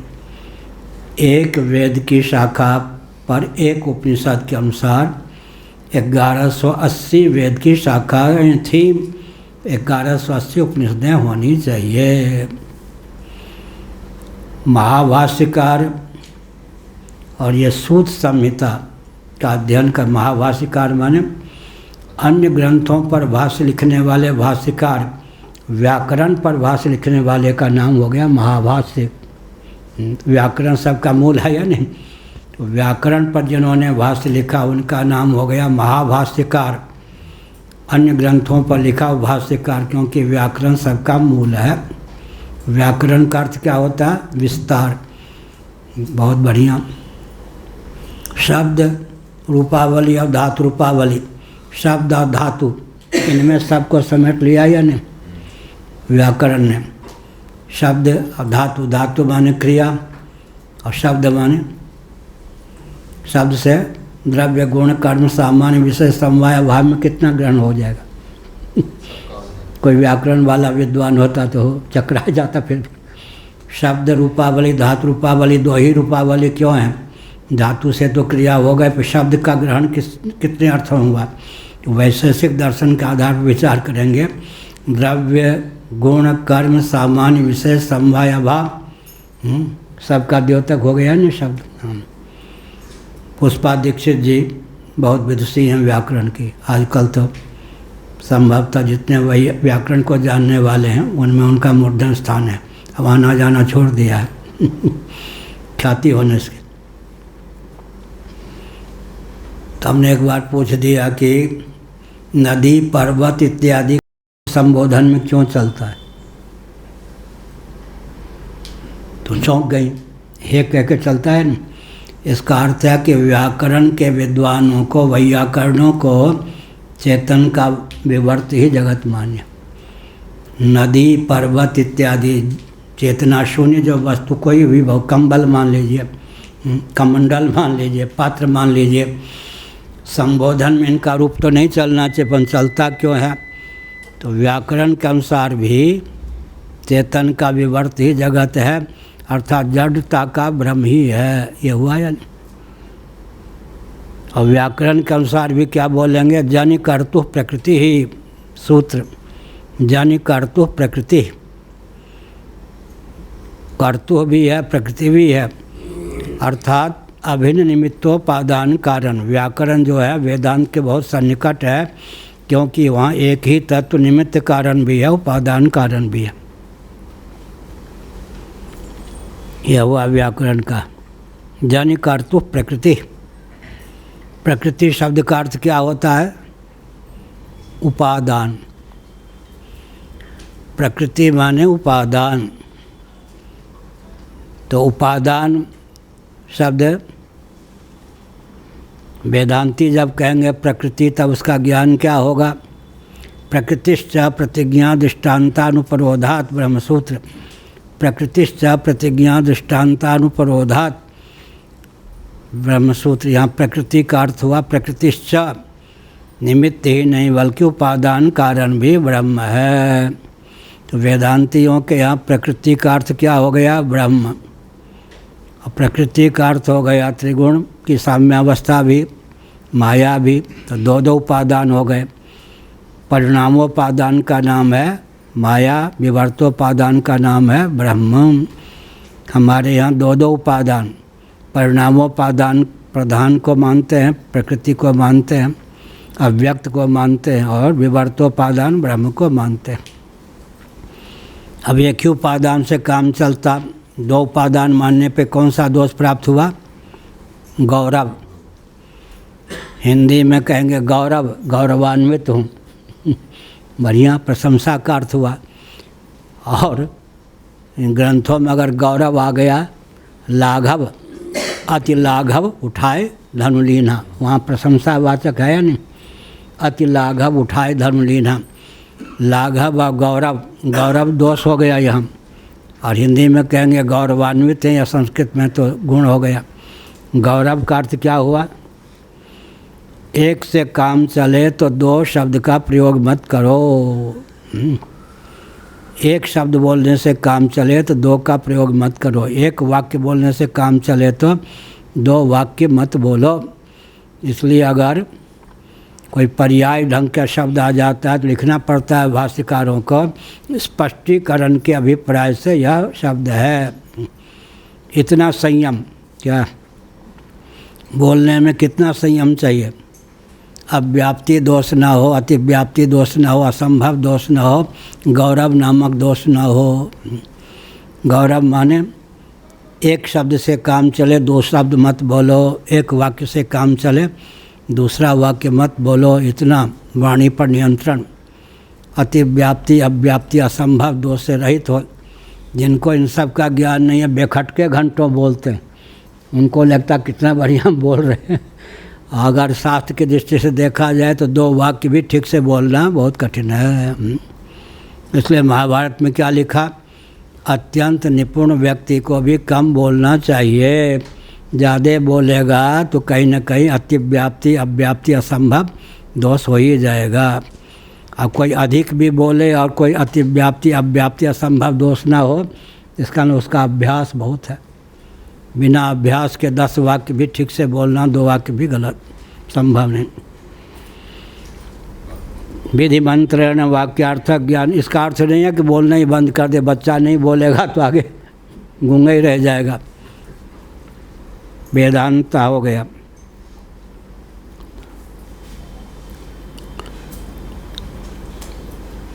एक ने हमारी बात का खंडन किया, उनके गुरु भी करते थे, तो उसने खंडन किया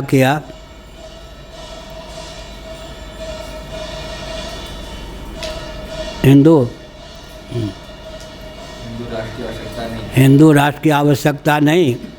तो उसने एक वाक्य लिखा, हिंदू धर्म की शिक्षा होनी चाहिए। तो हमने टिप्पणी की, जिसको एक वाक्य बोलना नहीं आता, लिखना नहीं आता, वो हमारा खंडन कर रहा है, हंसी की बात है।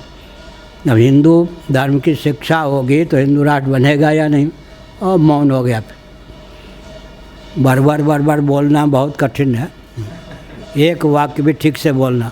अब बहुत अभ्यास हो कोई तो खूब बोले और कहीं अतिव्याप्ति अव्याप्ति असंभव दोष की प्राप्ति ना हो, बहुत कठिन काम, अभ्यास बहुत चाहिए। कहाँ एक शब्द से काम चल जाए तो दूसरा। अरे आप तो अच्छी तरह जानते हैं, जहाँ 1 रुपया से काम चलता है, 2 रुपया खर्च नहीं करते आप। आप तो इसके विशेषज्ञ हैं। आपको क्या उदाहरण है? 1 रुपया से काम चल जाए, 2 रुपया कभी खर्च नहीं कर सकते। तो आप तो इसके विशेषज्ञ हैं, आगे कहिए। समानार्थक शब्द कैसे बन पाएगा? हाँ, अगर एक शब्द से काम चल जाए, दूसरा शब्द भी वाक्य होता है, एक शब्द भी वाक्य बन जाता है। शब्द समूह भी वाक्य होता है, एक शब्द भी वाक्य हो जाता है। समानार्थक क्या हुआ? सुनिए, जलज और पंकज, जलज पंकज, तो यहाँ पर पर्यायवाचक होने पर भी अवान्तर भेद हुआ या नहीं? जल से उत्पन्न भी है, पंख से भी उत्पन्न है। जलज पंकज किसी ने कह दिया, क्या अर्थ हुआ? जलज पंकज में जलगत शीतलता तो ले लेता है कमल, द्रवता नहीं। पंख में दुर्गंध है, तो गंध तो ले लेता, दुर्गंध युक्त जो पंख है सुगंध के रूप में प्रकट कर ले। कमल के माला तो कीचड़ उछाल दी, किसी ने कहा, कहेगा कोई? इसलिए जल, ये जो पंकज और जलज पर्यायवाचक होने पर भी अवान्तर भेद हो गए या नहीं? एक जल को लेकर हो गया, एक पंख को लेकर हो गया, एक निमित्त कारण को लेकर, एक उपादान कारण को लेकर। ऐसे मधुप और मधुकर, मधुप माने भोक्तृत्व प्रधान नाम है, मधुकर एक कर्तृत्व प्रधान नाम है। मधुप मधुकर, ऐसा मधुप मधुकर का अर्थ हुआ, मधुकर क्या हो गया? कर्तृत्व प्रधान नाम। मधुप मधु का पान करता है तब भोक्तृत्व प्रधान नाम हो गया। पर हमारे पूज्य गुरुदेव ने लिखा, पर्यायवाचक शब्द भी अवान्तर अर्थ के द्योतक होते हैं। जैसे मधुप और मधुकर भोक्तृत्व प्रधान नाम हो गया मधुप, कर्तृत्व प्रधान नाम हो गया मधुकर।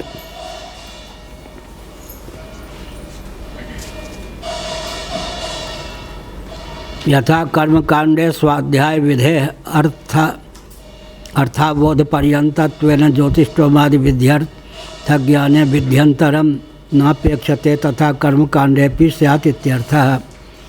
स्वाध्यायो ध्येतव्य, ये स्वाध्याय विधि है। स्वाध्याय का अर्थ क्या हुआ? अपनी शाखा का वेद। स्वाध्याय माने अपनी शाखा का वेद स्वाध्याय। हमने कहा 1180 वेद की शाखाएं थीं, 1180 उपनिषदें होनी चाहिए। फिर भाष्यकार, व्याकरण के भाष्यकार ने, असूत संहिता ने 1131 वेद की शाखा का वर्णन किया।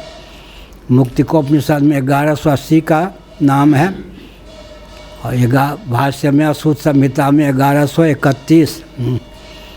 अब क्या हो गया? 8-9 शाखाएं बच गईं पूरे विश्व में। ज्यों-ज्यों धार्मिक व्यक्ति विलुप्त होते जाते हैं, त्यों-त्यों दिव्य वस्तुएं विलुप्त होती जाती। क्या ये विकास युग हुआ या ह्रास युग?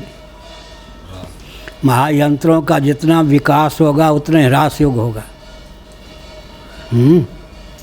महायंत्रों का जितना आविष्कार होगा, प्रयोग होगा, उतना ही क्या होगा?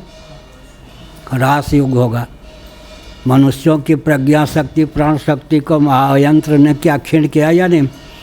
तो यांत्रिक विकास जो होता है वो बौद्धिक ह्रास का कारण बन जाता है। ये विकासवाद। कोई कहे कि 3000 वर्ष पहले ये समाज को लेना जाना चाहते हैं तो ह्रास मानेगा ना आजकल। कृतयुग की अपेक्षा त्रेता जो है विकास युग है या ह्रास युग? नो हैं? धीरे से बोल रहे कि कोई ह्रास युग। त्रेता की अपेक्षा ह्रास युग है या विकास युग? आयु भी कम, मेधा भी कम। द्वापर की अपेक्षा कलयुग और यांत्रिक विधा से कहेंगे कि ये विकास युग है। यह है ना, उल्टी बात हो गई ना। कलयुग की अपेक्षा द्वापर की आयु दोगुनी, कलयुग की अपेक्षा त्रेता की आयु त्रिगुणी, कलयुग की अपेक्षा कृतयुग की आयु चतुर्गुण आयु। कितना हो गया? 4, 3, 7, 2, 9, 1, 10। कलयुग की आयु कितनी है? 4,32,000। 4,32,000 को 10 से गुणा कर देंगे, 4,32,000 लिखने के बाद एक शून्य कर देंगे तो क्या हो गया? एक चतुर्युग की आयु। उसके आगे 3 शून्य और कर देंगे तो ब्रह्मा जी की आयु वो कितनी होगी? 31 10 खरब 40 अरब वर्ष।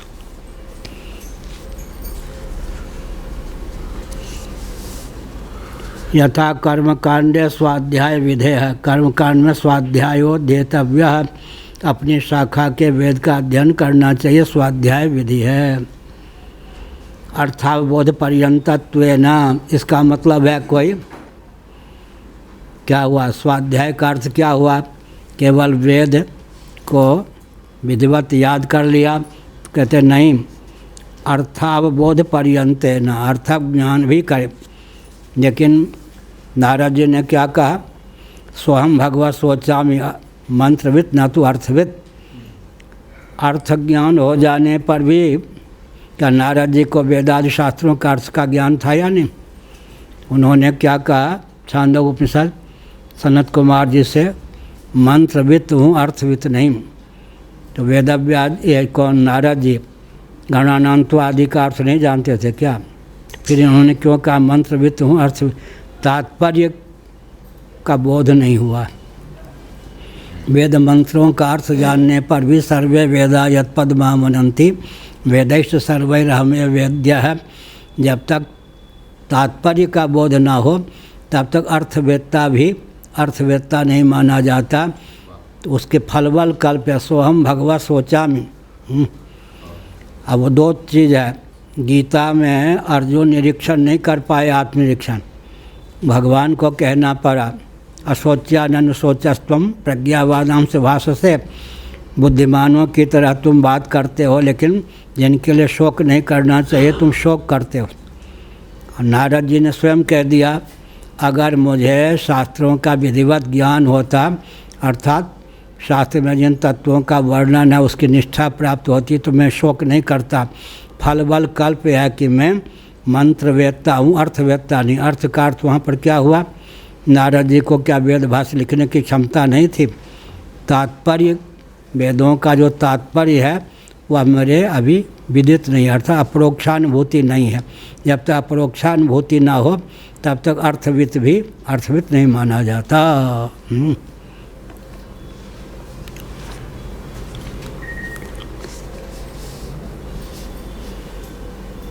इसका ज्ञान होने पर क्या होगा? ये सब ज्ञान होने पर क्या लाभ होगा? जो जिससे विरक्त होता है वह उसका अधिपति हो जाता है। वैराग्य का विषय अनात्मा है या आत्मा? अनात्मा। जो जिससे विरक्त होता है, विवेक का फल है ना वैराग्य। पृथ्वी, जल, तेज, वायु, आकाश, ये सब के सब अनात्मा हैं। इसका अर्थ क्या हुआ? जो इनसे विरक्त हो जाएगा वो अधिपति हो जाएगा, इनका नियामक हो जाएगा। पूरी सृष्टि का नियमन करना हो तो कौन सी विद्या चाहिए? कल मैंने कहा था या परसों, आर्किमेडीज ने कहा मुझे पृथ्वी का केंद्र मिल जाए तो पृथ्वी को उठा लूँ। ऋग्वेद के 10वें मंडल में भूसूक्तम है जिसमें पृथ्वी के केंद्र का वर्णन आर्किमेडीज को नहीं मालूम था। पूरी सृष्टि के बीज का, मूल का ज्ञान गीता के 3 अध्याय में है या नहीं? अक्षर संज्ञक परमात्मा से ब्रह्म, शब्द ब्रह्म की उत्पत्ति हुई। शब्द ब्रह्म ने प्रणव, परमात्मा और प्रणव का नाम ही प्रकृति है। परमात्मा और प्रणव दोनों के साहचर्य से सृष्टि की उत्पत्ति होती है। अर्थात परमात्मा और प्रणव का जिसको ज्ञान ठीक से है वो सृष्टि में भगवान के रूप को देखकर जब चाहे वैसा परिवर्तन कर सकता है। अब इस ढंग से पढ़ाया नहीं जाता ना, या चिंतन नहीं किया जाता। मान लो वेदांती हो, कहे कि हम एक कठपुतली भी नहीं उड़ा सा हटा सकते, वो हाथ में ले सकते, तो क्या हुआ? वेदांती है तो पृथ्वी, जल, तेज, वायु, आकाश पर भी उसका नियंत्रण होना चाहिए या नहीं? जो जिससे विरक्त होता है वो उसका नियामक हो जाता है। अगर कोई घटना कलयुग में राम राज्य लाने की प्रतिष्ठा किस में योग्यता होगी? उसमें होगी ना। इसलिए युग परिवर्तन की क्षमता भी उसमें आ जाएगी। तो केवल पढ़ के छोड़ देने से नहीं, निष्ठा होने पर जो जिससे विरक्त होता है वो उसका अधिपति हो जाता है। जो सबसे विरक्त होगा वो सबका नियामक बन जाएगा, प्रकृति से लेकर कहाँ तक। ठीक। और एक ज्ञान, क्षेत्र का क्षेत्रफल कितना होगा? गीता 13वां अध्याय। 16 विकृति 8 प्रकृति। क्षेत्र का क्षेत्रफल कितना? क्षेत्र माने शरीर। इदम शरीरम कौन्तेय क्षेत्र मित्य विधीयते एतद्यो वेत्ति तम प्राहु क्षेत्रज्ञ विदा। ऐसा ना हो कि कल से फ़ोन चेकिंग करके ही आने दें। इदम शरीरम कौन्तेय क्षेत्र मित्य विधीयते एतद्यो वेत्ति तम प्राहु क्षेत्रज्ञ तद्विदा। क्षेत्र का क्षेत्रफल कितना बताया? महाभूता निहंकारो बुद्धिरव्यक्त में बचा इंद्रियान दशेकम च पंचचंद्रिय गोचरा। 8 प्रकृति 16 विकृति। क्षेत्र का क्षेत्रफल। मूलक क्षेत्र कौन हो गया? प्रकृति का नाम है मूलक क्षेत्र है। प्रकृतिम पुरुषं चैव विद्यनादि उभावपि। अब प्रकृति और पुरुष कितना बड़ा ज्ञान है। प्रकृति को ही जिसने शरीर समझ लिया वो कौन होगा? पुरुष, परमात्मा हो गया। यानी कहाँ लिखा? उपद्रष्टानुमंता च भर्ता भोक्ता महेश्वरा परमात्मेति चाप्युक्तो देहेस्मिन् पुरुषः परा। जिसने मूल प्रकृति को ही क्षेत्र समझ लिया और मूल पुरुष क्या हो गया? ब्रह्म स्वरूप हो गया। यानी कितना बड़ा ज्ञान है। तो उस ढंग से खोल के पढ़ाने की प्रक्रिया भी प्राय लुप्त है। गुरु लोग इतना अनुग्रह थोड़े करते। क्या भाषा आदि पढ़ा देंगे, ये सब तो अपने चिंतन से निकलता है। इतना खोल के थोड़े पढ़ाया जाता। पढ़ाने की प्रथा में इतना खोल के पढ़ाने की प्रक्रिया नहीं है। हम इसमें लाभ क्या होता है? बोटी बोटी गला करके जो चीज़ प्राप्त करते हैं पाठ में सब बोल देते हैं। श्रोताओं को कितना लाभ हुआ? क्या लाभ हुआ या नहीं? श्रवण और मनन दोनों का फल मिल दोनों का फल अलग से मनन निधिध्यासन भी। तो मनन निधिध्यासन के द्वारा प्राप्त जो सामग्री है वो पाठ के समय अगर बता दें तो श्रोताओं का बहुत बड़ा लाभ हुआ। यानी अपना लाभ क्या हुआ, ज्ञान और मच गया और परिपुष्ट हो गया। विधिमंतरेण वाक्यार्थ ज्ञाने प्रवृत्ति योगा वैधम क्या है, वैधमेव ज्ञानम सर्वाकांक्षा निवर्तकम इत्या। विधि सम्मत जो ज्ञान है वही सब प्रकार की आकांक्षा को निवृत्त करने में समर्थ है। बहुत ऊंची बात। शास्त्र सम्मत जो ज्ञान होगा सब प्रकार की आकांक्षा को निवृत्त करने में समर्थ होगा। लोकैषणा, वित्तैषणा, पुत्रैषणा सबका निवर्तक होगा। यानी वैधमेव ज्ञानम सर्वाकांक्षा निवर्तकम, 3 शब्द कल परसों बोला था। अनात्म काम, आत्म काम, आप्त काम। क्या कहा भाष्यकार भगवान शंकराचार्य ने 3 शब्दों में ही सब कुछ कह दिया। अनात्म काम, अनात्म वस्तुओं को चाहने वाला। आत्म काम, आत्मा को चाहने वाला। आप्त काम, जिसने आत्म तत्व का विधिवत विज्ञान प्राप्त कर लिया वो न अनात्म काम रह गया न आत्म काम रह गया। आप्त काम, 3 में सब कुछ आ गया न। अनात्म काम, आत्म काम, आप्त काम। आप्त काम से का स्पृहा, मांडव्य उपनिषद। जो आप्त काम है वो उनको स्पृहा क्या, सब वस्तु प्राप्त ही है। घटे में गंगा, घटे में यमुना। एक बाबा थे, सोरो की बात है, गंगा तट की। एक बाबा वेदांती गंगा के तट पर भक्त के यहाँ रुके थे। कोई पर्व का दिन था, स्वास्थ्य भी ठीक था गुरुजी का। तो गुरुजी आज पर्व का दिन है, गंगा के तट पर आप स्नान कर लीजिए। चेला जी घटे में गंगा, घटे में यमुना। कमरा में थे कि बार ऐसे करके बाहर से कुंडी बंद कर दी चेला ने। अंदर को लोटा वोटा में पानी नहीं था। अब वो गंगा स्नान करके आया। गुरु जी चिल्ला में प्यास लगी है, प्यास लगी। गुरु जी घटे में गंगा, घटे में यमुना। घट में गंगा, घट में यमुना।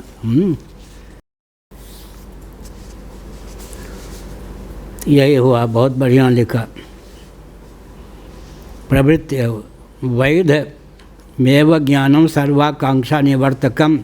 शास्त्र सम्मत जो ज्ञान होगा, विधि सम्मत ज्ञान सब प्रकार की आकांक्षा को निवृत्त करने में समर्थ है। कितनी ऊंची पंक्ति है, बढ़िया। अर्थात अनात्म काम भी नहीं रहेगा, आत्म काम भी नहीं रहेगा, आप्त काम हो जाएगा। यथा कर्मकांडे स्वाध्याय विधे अर्थावबोध पर्यन्ते न ज्योतिष्ठोमादि विद्यार्थ ज्ञाने विध्यंतरम नापेक्षते। जैसे कि कर्मकांड में स्वाध्यायोधेतव्य, यह विधि है। स्वाध्याय का अर्थ हमने किया अपनी शाखा के वेद का विधिवत अध्ययन जिसने किया। अर्थावबोध पर्यंतत्वेन, अर्थावबोध का अर्थ कर रहे थे, जिस वाक्य का जो अर्थ है वो भी जानता हो। और अंत में क्या हो गया तात्पर्य, नारद जी का उदाहरण दिया। वेद पर भाष्य लिखने की क्षमता होने पर भी कहा जब तक मैं शोक करता हूँ तब तक फलबल कल्प है, तात्पर्य विदित नहीं है। अगर तात्पर्य विदित होता तो मैं शोक नहीं करता। फलबल कल्प त्रत शोक महात्मविद। अगर कोई शोक करता है तो समझना चाहिए क्या है, तात्पर्य का हृदयंगम में, या उस समय अनवधान है, उस समय उसका स्फुरन नहीं है, ऐसा भी आगे आएगा। ज्योतिष्ठोम आदि, ज्योतिष्ठोम ये सब याग के, श्रौत याग के नाम है। ज्योतिष्ठोम आदि विध्यर्थ ज्ञाने विध्यंतरम नापेक्षते तथा ना ज्ञान कांडे भी स्यात्। इसी प्रकार ज्योतिष्ठाम आदि जो हैं विध्यर्थ का, विधि के अर्थ का ज्ञान हो जाने पर फिर विध्यंतर की, अन्य विधि की अपेक्षा नहीं होती। ऐसे ज्ञान कांडे भी स्यात्, ज्ञान कांड में भी। तो इस प्रकार से आत्म तत्व का विज्ञान, आत्म तत्व के यथार्थ स्वरूप का जिसमें वर्णन है, ज्ञान कांड हुआ। 80, 16, 4 विष्णु पुराण। 80,000 कर्मकांड परक मंत्र हैं, 16,000 उपासना कांड परक मंत्र हैं, 4,000 ज्ञान कांड परक मंत्र हैं। 80, 16, 4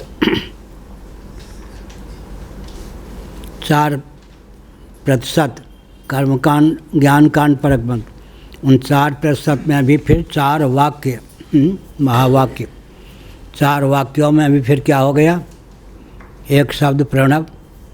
प्रणव में क्या हो गया? सबका समावेश हो गया। ओम इत्येकाक्षरम ब्रह्म, एकाक्षर में ही सबका समावेश क्या हो गया? कर्मकांड परक 80% मंत्र, उपासना कांड परक 16% और ज्ञान कांड परक 4%। उनमें भी 4 महावाक्य में सबका सन्निवेश। उन 4 महावाक्य में भी एक महावाक्य में भी शेष 3 का सन्निवेश। उनमें भी प्रणव ओम, ओम जो है महावाक्य भी है, अर्थ करने की विधा मालूम हो तो एक में ही, बस एक में ही अगर ओम का ही अर्थ ठीक से समझ ले पूरा शास्त्र आ गया। ओम इत्येकाक्षरम ब्रह्म।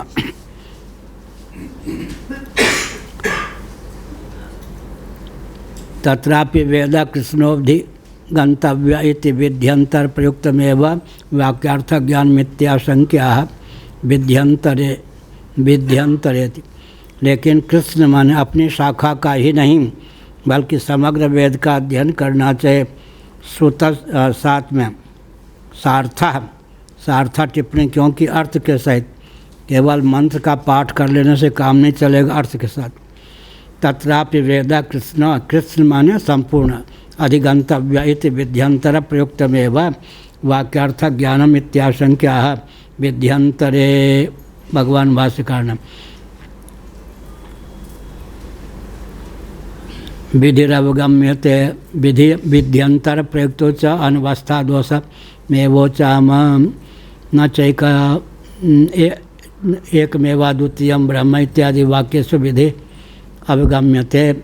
सिद्ध तत्व के प्रतिपादक होने के कारण यहाँ विधि एकमेवा द्वितीयम इत्यादि में विधि नहीं है, लेकिन स्वाध्यायोध्येतव्य से विधि का कर्षण कर लिया जाता है। श्रुतहानि अश्रुत कल्पना प्रसंगाच न विधिशेषत्वम वेदांतानाम। श्रुत कई हानि होगी। 8वीं टिप्पणी। श्रुतस्या विधिशेषत्व रूप स्वातंत्र से हानि है। श्रुत की हानि होगी, अश्रुत कल्पना की प्रसक्ति होगी, इसलिए विधिशेषत्वम न वेदांतानाम। वेदांत का अर्थ क्या हुआ? वेदों का शिरोभाग, अंत। एक विद्यानंद विद्यार्थ समाजी थे, वो 1 महीना एक भक्त के यहाँ रुकते थे करोल बाग अजमल खां पार्क के पास। 1 महीना वो प्रवचन करते थे। तो हम तो विद्यार्थी थे, किसी के बैठ के श्रोता नहीं थे, खड़े होके घूमने गए, सुन लिया करोल बाग दिल्ली। बस इतना सा मार्ग पार किया, अजमल खां पार्क में चले जाते थे, इतना ही दूरी पर। वो कह रहे थे वेदों का अंत कर दिया इन वेदांतियों ने। अंत का अर्थ क्या है? शिरोभाग। वेदांत माने वेदों का। सांख्य कृतांते, कृतांत सिद्धांत, अंत का अर्थ वहाँ पर नाश नहीं है। वेदांत वेदों का अंत माने तात्पर्य। वेदों का तात्पर्य जो हुआ उपनिषद, उसमें भी श्रुतान्यश्रुत कल्पना प्रसंगाच न विधिशेषत्व वेदांता नाम। इसलिए विधिशेष नहीं है। वेदांता स्वार्थ न मानम सिद्धार्थ वाक्यत्वात् स्वरोधित इत्यादि अब आगे चलेगा। वेदांत जो है स्वार्थ में प्रमाण नहीं है, सिद्ध तत्व के अवबोधक होने के कारण स्वरोधित इत्यादि। वो रोया वही रुद्र हो गया, उसी से चांदी की उत्पत्ति हो गई। इसका मतलब हुआ विधि न होने पर भी आत्मा व आर्य द्रष्टव्य, श्रोतव्य, मंतव्य, निधिध्यासितव्य है, स्वाध्यायोध्येतव्य। यहाँ तो विधि है, लेकिन यहाँ पर और जो एकमेवा द्वितीयम इत्यादि में विधि तो नहीं है। इसका अर्थ ये हुआ कि यहाँ स्वरूप प्रतिपादक वचन है, एकम एव अद्वितीयम। स्वगत सजातीय भेद विजातीय भेद रहित आत्म तत्व है। इसका अर्थ क्या हुआ? तो हर सारी सकतो हिंसा माधव मन हो ही सनुमाने सज्जन जन सो नेह कठिन थे कब विद्यापति भाने। उपमा तो हर कहब ककरा हम कहु तो अधिक लजाई। ये सब विद्यापति जी ने कहा। भगवान उपमा रहित हैं, भगवान के समान कोई नहीं, सजाती भी नहीं विजाती भी नहीं स्वगत भी नहीं। लेकिन प्रश्न उठाया पंचदशीकार विद्यारण्य स्वामी जी ने कि महाप्रलय की दशा में तो मान लिया कि परमात्म तत्व सजाती विजाती स्वगत भेद शून्य है, लेकिन इस समय तो सब प्रकार के भेद प्राप्त हैं। अब इस समय सर्ग दशा में ब्रह्मात्म तत्व सजाती विजाती स्वगत भेद शून्य है, कैसे माने? विसदृश हो गया ना। सदृश कौन हो गया? जीव, जीव भी चेतन है। विसदृश जगत वृक्षित ये सब पृथ्वी इत्यादि ये हो गया।